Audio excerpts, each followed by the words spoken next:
ಸಂಖ್ಯೆಗಳನ್ನು ಅಕ್ಷರಗಳಲ್ಲಿ ಮತ್ತು ಇಂಗ್ಲೀಷಲ್ಲಿ ನಂಬರ್ಗಳನ್ನ ಹೆಂಗೆ ಬರೆಯೋದು ವರ್ಡ್ಸಲ್ಲಿ ಅಂತ ನೋಡೋಣ. ಇಲ್ಲಿ 1 ಅಂತಿದೆ. ಇಲ್ಲಿ ನಾವು ಕನ್ನಡದಲ್ಲಿ 1, ಇಂಗ್ಲೀಷಲ್ಲಿ ಏನಾಗುತ್ತೆ ONE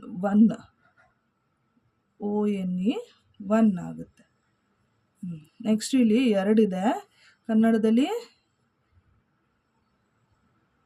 2, ಇಂಗ್ಲೀಷಲ್ಲಿ 2 TWO2. ನೆಕ್ಸ್ಟು ಇಲ್ಲಿ 3 ಇದೆ. ಇಲ್ಲಿ ಕನ್ನಡದಲ್ಲಿ ಅಕ್ಷರದಲ್ಲಿ ಹೆಂಗೆ ಬರಿತೀವಿ 3, ಇಂಗ್ಲೀಷಲ್ಲಿ 3 THREE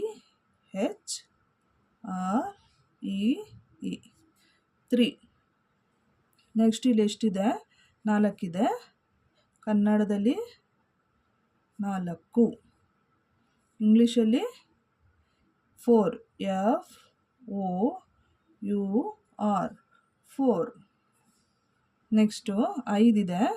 ಕನ್ನಡದಲ್ಲಿ 5 ಹಿಂಗೆ ಬರೆಯೋದು, ಇಂಗ್ಲೀಷಲ್ಲಿ 5 FIVE 5. ನೆಕ್ಸ್ಟು 6 ಇದೆ. 6ಗೆ 6 ಇದೆ. ಇಲ್ಲಿ 6ನ ಹೆಂಗೆ ಬರ್ಕೋಬೇಕು ಕನ್ನಡದಲ್ಲಿ ಹಿಂಗೆ 6 ಅಕ್ಷರದಲ್ಲಿ, ಕನ್ನಡ ಅಕ್ಷರದಲ್ಲಿ 6, ಇಂಗ್ಲೀಷಲ್ಲಿ 6 SIX 6. 7 ಕನ್ನಡದ ಅಕ್ಷರದಲ್ಲಿ 7, ಇಂಗ್ಲೀಷಲ್ಲಿ 7 SEVEN 7. ನೆಕ್ಸ್ಟು 8,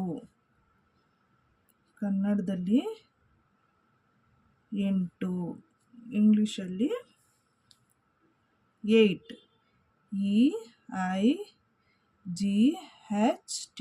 8. ನೆಕ್ಸ್ಟು 9, ಕನ್ನಡ ಅಕ್ಷರದಲ್ಲಿ 9, ಇಂಗ್ಲೀಷಲ್ಲಿ 9 NINE 9. ನೆಕ್ಸ್ಟು